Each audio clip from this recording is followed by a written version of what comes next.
how do you go west, right? Like my biggest fear is these TTPs and what the Russians, backed up by North Korea and China, is learning goes to their training in Russia, in China, and North Korea. And so how do you ensure that those go to the West? You know, if you go online, you see these little unmanned ground vehicles, these UGVs, and somebody has put AKA on top of it or whatever. But if you really look at how these things are being utilized on the battlefield, I would say they kind of revolutionized CASEVAC and getting casualties out there. They're kind of quote unquote toys when it comes to some of the kinetic things that you would see.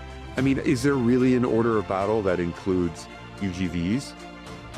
This is Dan Meiji, host of the Drone Wars podcast, where we talk about all things autonomous. And this week we're joined by James Acuna, who's calling in from Eastern Europe, where he's running the Baltic Ghostwing.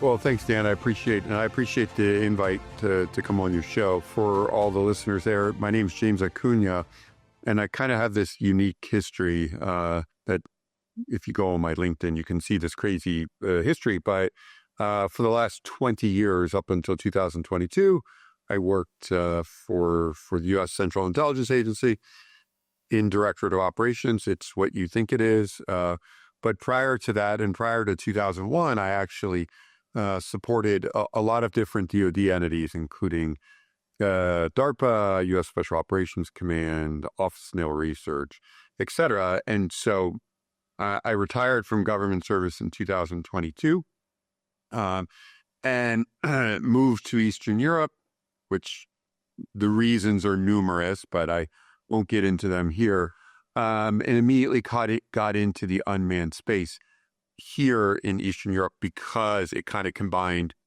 sort of geopolitical understanding that I had from working intelligence and then from my technical background when I worked for DARPA and other people.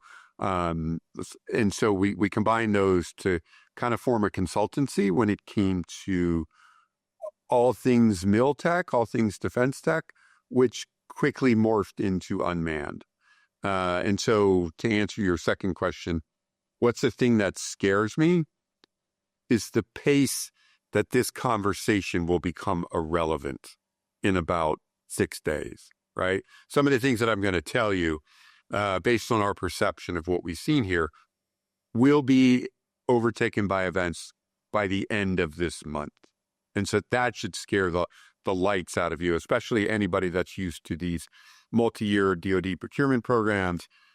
You're always going to be sort of fighting your tail, fighting standards that are created years before what the threat matrix actually is. Tell us a little bit about how you've seen everything unmanned change over the last, let's do 12 months first, okay? And then let's bring it into like the last couple of months, because I feel like the pace is like, increasing exponentially from a change standpoint. Well, I would say, and so definitely speaking about Eastern Europe, speaking about Ukraine here, I would say 12 months ago, with some exceptions, that when you spoke about unmanned systems, you kind of spoke about drones, you kind of spoke about unmanned aerial vehicles, because of what you've seen of going on in the Zero Line in Ukraine. Yes, there were other systems, and if you're a telegram follower of the war, I would say you're familiar with some of the maritime systems that may have popped up. But for the most part, it was really a drone war. And within the last month or 2 months, like I'll give you one great example. There's around 20 schools in Ukraine that teach people how to fly drones. There is now one school that teaches people how to drive unmanned ground vehicles. And so what you're seeing is not sort of an expansion into these other spaces. And what's more beneficial or horrifying, depending on how you look at it, is the intermodularity of those systems. In other words, how they work together. And let's not make any illusions that somehow you have these, iRobots and they're all working together and from this autonomous AI point of view, but you kind of see the outline of what could be, what could be. And so that's kind of like, if you were looking at the space over the last 12 months, I would say that's sort of the most interesting aspect of it.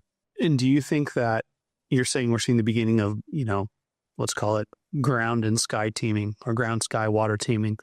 What are the Ukrainians and the Russians doing to lower the cognitive load to manage these various platforms? I won't get into operational security things. Like I don't want to. I would say, to answer your question, it's not as advanced as you may think it is. And so, you see a lot of these specs in the West, and you see what, so like I call them magic tricks. Sometimes people will post things on social media. They'll show like, these are the drones. And you see this, you guys are really good at posting like these events that go on throughout the world. And, this recent one of this huge drone swarm in China, it's kind of, to me, those are kind of like magic tricks. It's like you kind of have to look at them from a certain angle, and you have to have all the conditions right for those to work. And so when you look at that and you put that on sort of the canvas that is Ukraine, I would say, to take a phrase from my old job, sticks and bricks, right? So you are still interrogating a World War I trench warfare with drones, with unmanned systems that are kind of carrying some of these loads. It's a great example would be, again, if you go online, you see these little unmanned ground vehicles, these UGVs, and somebody has put a AK on top of it or whatever. But if you really look at how these things are being utilized on the battlefield, I would say, they kind of revolutionized CASEVAC and getting casualties out there. They're kind of quote unquote toys when it comes to some of the kinetic things that you would see. I mean, is there really an order of battle that includes UGVs? I don't, I'm not in the doctrine planning for the Ministry of Defense, but I would say no, right? And so it's kind of a unique one-off. However, you kind of see again, Dan, the outline of what could be. And so that's kind of like where I see it right now. And do you think the Ukrainians in particular are leaning heavier into robots because of the just sheer number of folks the Russians are throwing at this battle? Or is it, hey, we think there's operational efficiencies we can gain from deploying these types of systems? What's the old adage? Necessity is the mother of invention. And if you're kind of in the situation where you have to rely on your own, and so this kind of plays into the geopolitics, if you're Ukrainian defense planners, do you rely on $60 billion worth of U.S. funding, or several hundred million of EU funding from different countries? Can you rely on that? And so how do you create your own domestic infrastructure to offset that if and when that foreign funding, if you will, goes away? And so, and if you look at the entire Ukrainian government in terms of the ministries that they set up, they're all kind of set up to do that. And so you have strategic industries, the Ministry of Strategic Industries, that obviously it's in the name. What is it doing? It's looking at strategic industries that are needed to interrogate a war. The Ministry of Digital Transformation. And so, again, there's a great program under the Ministry of Digital Transformation, which is called Brave One. And, any Ukrainian registered company can submit their idea for a drone, an unmanned system, AI, counter UAS. There's a laundry list of things they need. And that submittal will guarantee that it at least gets a review by Ukrainian General Staff, so MOD, the General Staff. And then they have a really established pipeline to vet that technology and get it within the Ministry of Defense. And so I think that's the best that Ukraine can hope for.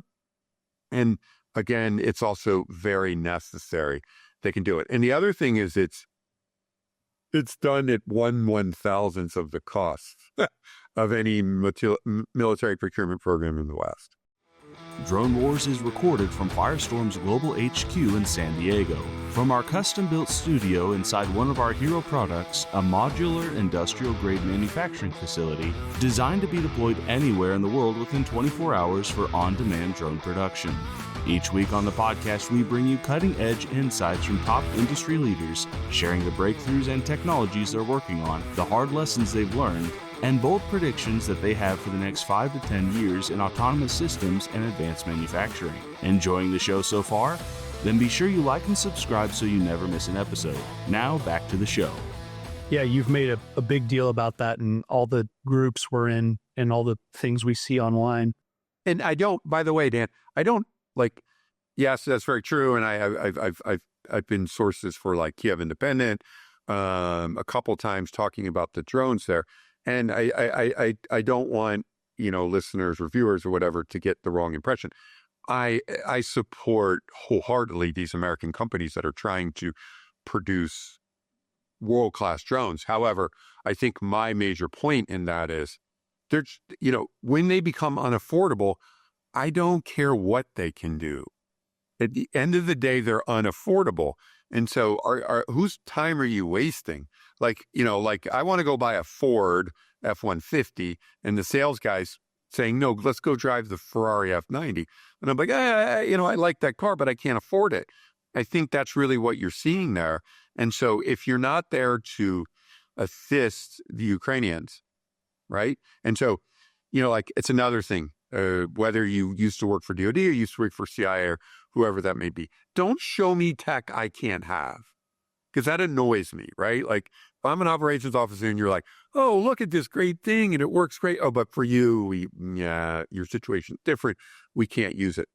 You can't use it. It's the same for Ukrainians. So if you're going to go there, you're going to test, you're going to go to zero line. They're going to invest time and resources into protecting you or seeing you out. Don't take all the tech and say, thank you, see you later. Whoa, and then go back and sell it to DOD, right? That's where you see the sharp elbows or angst on my part. And I will call them out every day for doing that. Like if that's not fair to anybody. Yeah. I mean, I think one of the main points you're good. In your article was like what you just said, right? Which was don't use Ukraine for a proving ground just to turn around and win a contract in the DOD. If you're going to be out here, use the technology, like one, make it affordable, and two, make it accessible to the end users who have the no shit problem. Is that kind of fair? Exactly. And if you're a big company and you've invested $1 billion into whatever that may be, your loitering munition, your ISR drone, etc. Like I can tell you that I could hire a tech in Kiev, I want to make that right, in Kiev for a couple $1,000s a month. And that speaks English and Ukrainian. I can have him continue to work on this tech, even though your primary engineers or techs aren't there, to continue it. So your investment in Ukraine is $24,000, right? One tech. And they will love that to death. And, I can talk about this later, but what we also realized is some of these companies are not ready for that prime time, not even in like Lviv or in Zhytomyr Oblast, which is just right outside of Kiev in Ukraine. Maybe they need a mid stop somewhere in Eastern Europe, which is kind of how we got into the Baltic Coast Swing, which I'll talk about later. Like, let's give people an ability to test in places that they're not shooting at you. When you put your CIA hat on and you look at how the tech and the TTPs have basically like evolved so rapidly, and now you're starting to see things like, Hezbollah deploy super similar tech, approaches that the Russians are doing. You're seeing drones being deployed in Mali. Like, how much is the cat out of the bag in your opinion? In terms of the use and deployment of unmanned systems. I was having this conversation the other day with somebody, and I was like, drones only do a few things. And if you really look at it in terms of military drones, and so I know I might get, hate for this a little bit, but what do they really do? They kind of take pictures of things, they measure things and or blow up. And so there's only so many things that you can do. And by the way, when you talk about TTPs, tactics, techniques, procedures, there's always that's the yin and technology's the yang. And so if everything else is equal, and this goes to like, how Top Gun was created back in the Vietnam War and things like that. If everything else is equal, the technological platform is equal, who wins? Well, who wins? It's people that have the better TTPs and SOPs. And so what you want to do is you want to develop that. And you're correct in your assertion that, kind of people, it's not a professional system. It's not a professional cadre. It's just people learning as they go along. And so people are kind of arriving at the same conclusions on how to operate drones. Again, do they blow up? Do they take pictures? What do they do? And so you have this unrefined TTPs. And in order to make it to the next level, you have to have a concerted effort to create for your military, for your commercial company, for whatever that may be, the next level of the TTPs, which instills a professional level of piloting and maintenance and all these other things in there, right? Like that doesn't exist. And so in some places with the bigger drones, it does, but for the small class 1 drones, it doesn't. And so what you see is like every battle fought on Telegram.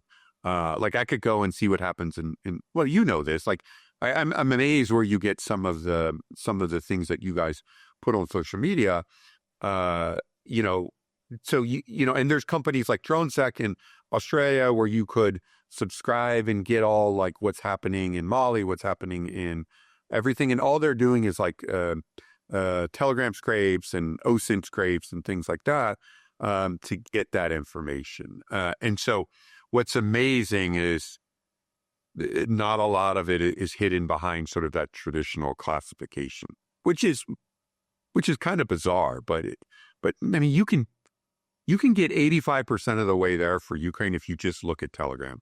It's incredible, right? It's unbelievable. Like I've never seen a war so openly broadcast, and in a new technology, they'll show it 3 weeks before they go deploy it, if it's not already deployed, right? But they'll show the testing. Like, do you remember a couple months ago when all of a sudden we started to see the, what do they call them? The Dragon drones, right? And it was like, oh, here's our first test. And then a week later, it was them burning forests and burning trenches across the board. I mean, it's unbelievable. So a friend of mine, Vladislav Plaksin, he's the guy that invented that. And so he runs like Drone Fight Club out there. And he's also co-founder for like PG Robotics. And like a plug to him, like that is I think they were like drinking somewhere and came up with that idea. And they're just like, how do we make this just terrifying and effective at the same time? And like really, and it's got bases in older wars and in thermite and things like that. But like how they came up with it, and it's like a drone that spews fire. And then the other day I saw a drone that washes the outside of boats, right? Shout out to Wash Drones of San Diego there, right? Like, and so it's one is a military application, the other one is a commercial application. And it's only the ingenuity of the people that came up with it is the limit on what you can do, right? And so totally, it's like, hey, I have this platform. Now, how am I going to adapt the platform to whatever I want to go and achieve? You know what I mean? Right. But like a great like mesh radios or programmable radios, which is no secret anymore, right? Like at the beginning of the war, did you think that you're going to be operating drones at 300 megahertz? Like, come on. Like, this is ridiculous. It's not even a good frequency too, but like it's cat and mouse. It's known frequencies, jammed. We need to be exotic. Let's go to other frequencies. Oh, they're jammed too, right? And so what is the new thing that everybody sees, which isn't very new, but people see it now and they think it is, which is this fiber optic. I think fiber optic just got lighter, and so they're able to carry longer cords. But, both sides do that. And so this is the constant fight of this yin and this yang of TTPs versus technology. Oh, hey, you have this new counter UAS radar. You're jamming all these frequencies. Okay, we need to create another system where we're able to overcome whatever your countermeasure is to be able to continue to fly these drones.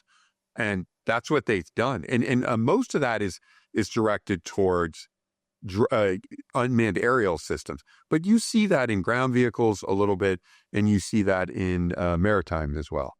Yeah.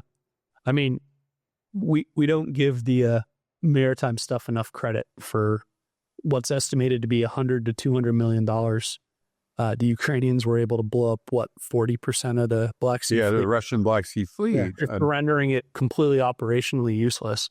And I would say if they never even showed us the videos of the takedowns of those Russian ships, that we wouldn't know anything about the unmanned surface things. And like I've seen with you guys and other people, now let's just extrapolate that a little bit. You have these marsupial programs, like bigger unmanned systems carrying around smaller unmanned systems.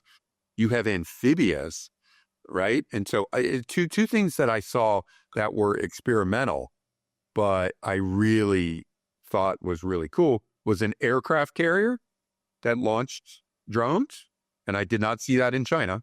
And then a surface UUV that was vertically launching, like a tube launch.